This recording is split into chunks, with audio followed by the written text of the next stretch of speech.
बिस्मिल्लाहिर्रहमानिर्रहीम, अस्सलाम वालेकुम। Welcome back by YouTube channel. दोस्तों, आज मैं आपको एक स्टोरी सुनाता हूँ, एक सच्ची कहानी सुनाता हूँ हमारी पाकिस्तानी सबमरीन गाज़ी के बारे में।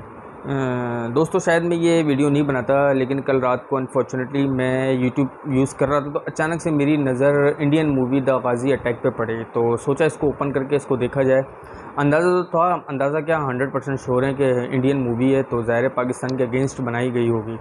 तो जब मैंने वो मूवी देखी पूरी, तकरीबन जो थी वो 1.5-2 घंटे की मूवी थी। तो वो जब मैंने वो मूवी देखी तो अंदाज़ा ये लगाया गया, क्योंकि ज़ाहिर है मैं मतलब बाहैसियत पाकिस्तानी मुझे भी अंदाज़ा है, ज़ाहिर है हिस्ट्री मुझे बड़ा शौक़ है इनकी हिस्ट्री जानने का कि 1971 की वॉर में क्या हुआ। ये सारी जितनी भी स्टोरी है मैं इनको रिसर्च करता रहता हूँ और इनके बारे में जो है स्टडी करता रहता हूँ, तो अंदाज़ा तो होता है।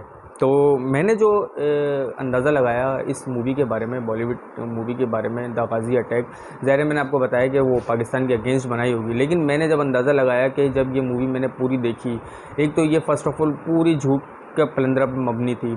दूसरी चीज़ मैं आपको ये बताता हूँ कि ये मूवी पाकिस्तानी नेवी के अगेंस्ट तो थी इसके साथ साथ इंडियन नेवी के भी अगेंस्ट थी। मतलब कहने का ये है कि जब एक प्रोड्यूसर, और मेरे ख्याल से उस मूवी के नामवर प्रोड्यूसर करण जौहर थे, तो इतना बड़ा प्रोड्यूसर, इंडिया में इतना बड़ा नाम है आपका, सारी चीज़ें हैं, आपसे क्या इंडियन नेवी की कोऑर्डिनेशन सही से नहीं हुई?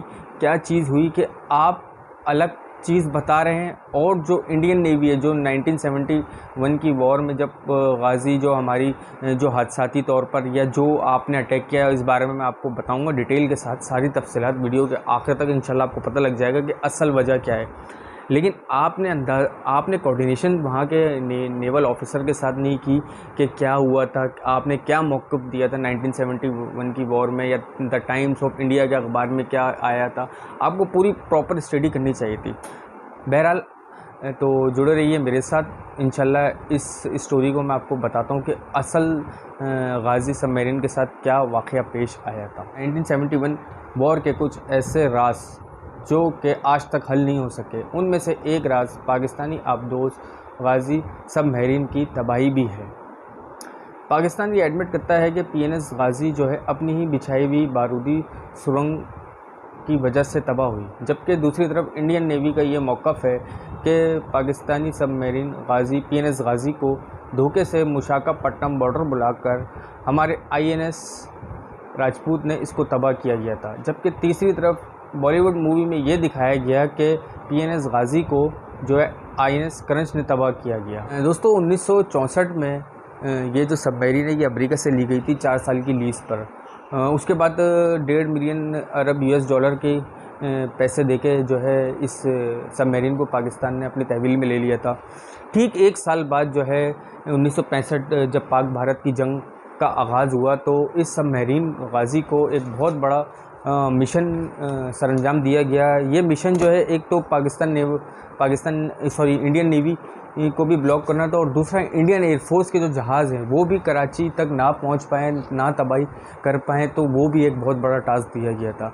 और इसके साथ जो जहाज़ दिए गए थे, जिनको लीड जो है PNS गाज़ी ने करना था, उसके साथ 7 जहाज़ दिए गए, जिनमें PNS Babar, PNS Khyber, PNS Badr, PNS Jahangir, PNS Alamgir, PNS Tipu Sultan and PNS Shahjahan.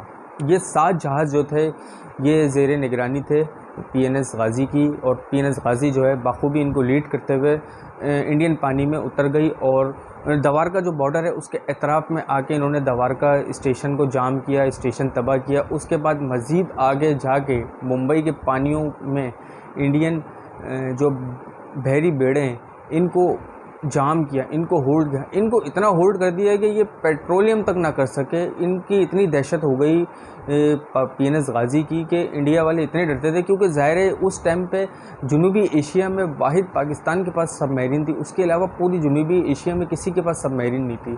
तो इसका एक डर, एक खौफ ज़ाहिर है उनके दिमाग में था। इस वजह से वो 1 इंच भी नहीं हिल सके अपनी किसी भी बहरी बेड़े को लेके, या फिर इंडियन एयरफोर्स अपने जो है वो जंगी जहाज़ ना उड़ा सके, वो कराची की हदूद क्या है वो अपनी हदूद तक ना क्रॉस कर सके। तो एक बहुत बड़ा मिशन था, एक बहुत बड़ा टास्क था, जिसको बाखूबी सरअंजाम दिया PNS गाज़ी और इसके एतराफ़ के साथ साथ जो 7 जहाज़ थे जिनका मैंने आपको नाम बताया।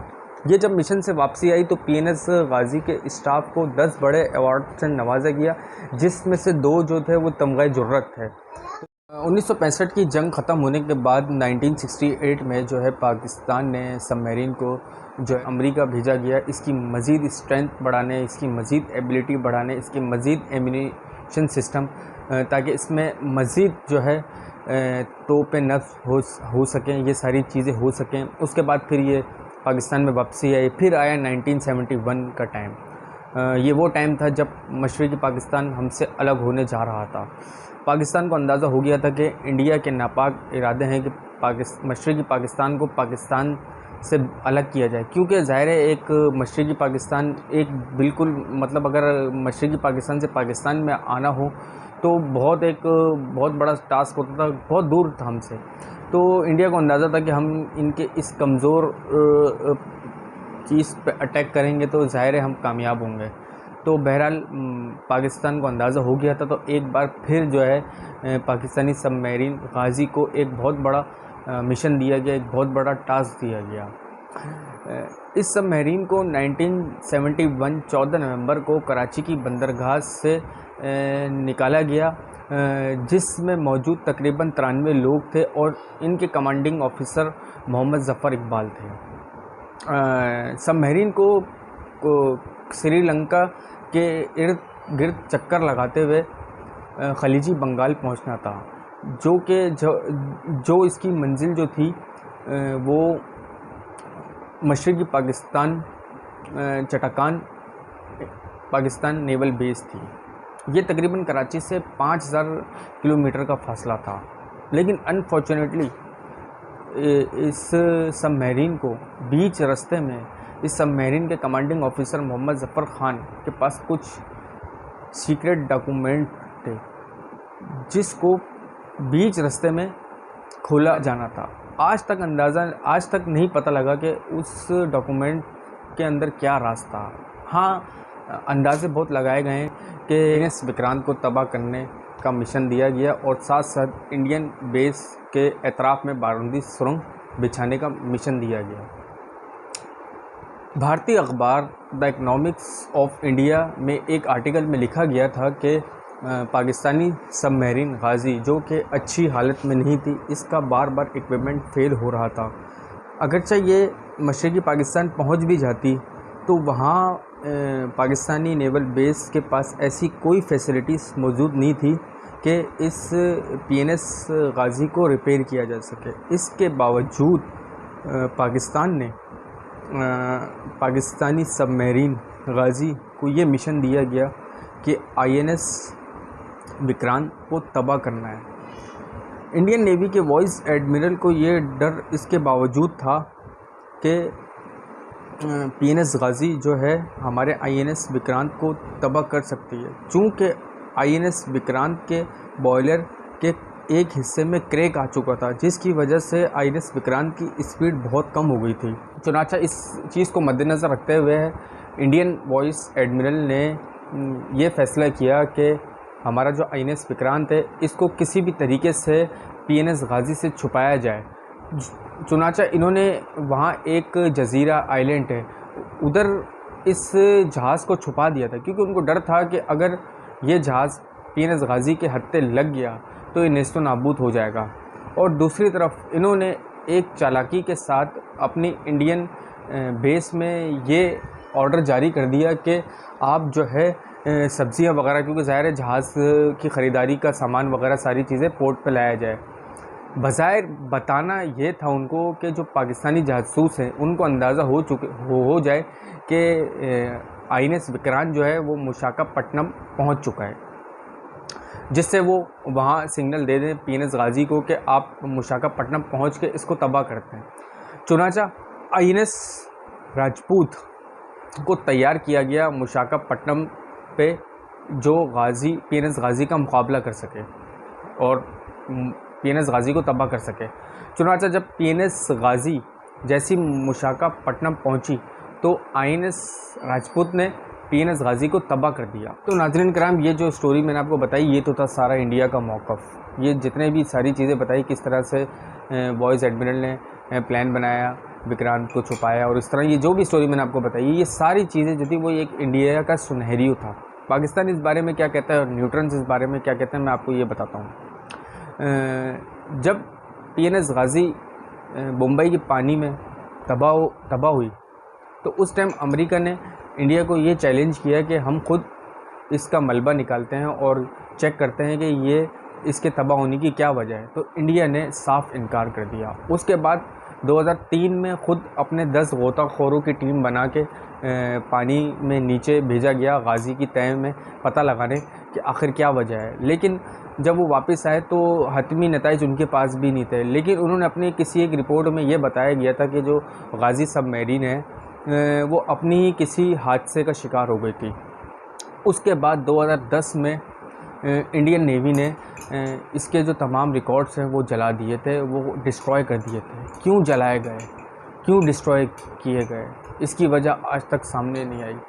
और मज़े की बात, जब PNS गाज़ी तबाह हुई, डिस्ट्रॉय हुई, या जो भी हादसा हुआ, उसके 7 दिन बाद जो है इंडिया ने जश्न मनाया कि हमने जो है पाकिस्तानी आबदोस PNS गाज़ी को तबाह कर दिया गया है। 7 दिन क्यों लगा है भाई? आपने अगर तबाह किया था तो इसके जश्न आज़ादी आपको 1 मिनट भी इंतज़ार नहीं करना चाहिए था।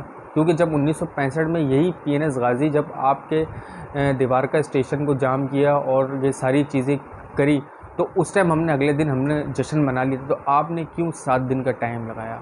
क्या 7 दिन क्या सोच रहे थे? ऐसा क्या हुआ कि आपने 7 दिन बाद आपको ख्याल आया कि ये हमने तबाह किया है? तो झूठ के कोई पाँव नहीं होते। तो ये सारी चीज़ें, ये बताने का मकसद ये था कि जब मैंने द गाज़ी अटैक मूवी देखी तो उनके जो प्रोड्यूसर हैं करण जौहर साहब, इनकी एक बहुत बड़ी मिस्टेक है, बहुत बड़ा झूठ है। ये तो उल्टा पाकिस्तानी नेवी के बजाय ये तो इंडियन नेवी के ही अगेंस्ट हो गए कि फ़िल्म में जो बता रहे हैं वो INS करंज ने तबाह किया, और इंडियन नेवी जो कह रही है, जो अपना बता रही है, जो उनकी रिपोर्ट के मुताबिक INS राजपूत ने तबाह किया गया। तो असल स्टोरी क्या है, ये सारी चीज़ें जो है मैंने आपके सामने पेश की हैं। अगर मेरे ये आपको डॉक्यूमेंट्री छोटी सी अच्छी लगी हो, पसंद आई हो, तो मेरे चैनल को ज़रूर सब्सक्राइब करिएगा, लाइक करिएगा। इंशाल्लाह नेक्स्ट वीडियो हंगोस सबमरीन के बारे में बताऊंगा, जो उसके पीछे गई थी। जब गाज़ी सबमरीन जब हमारी जो है वो शहीद हो गई थी, तो उसके पीछे गई थी, तो उसने भी बहुत ज़बरदस्त कारनामा अंजाम दिया। उसकी स्टोरी इससे भी ज़्यादा अच्छी है। मुझे दुआओं में याद रखिएगा। अल्लाह हाफ़िज़।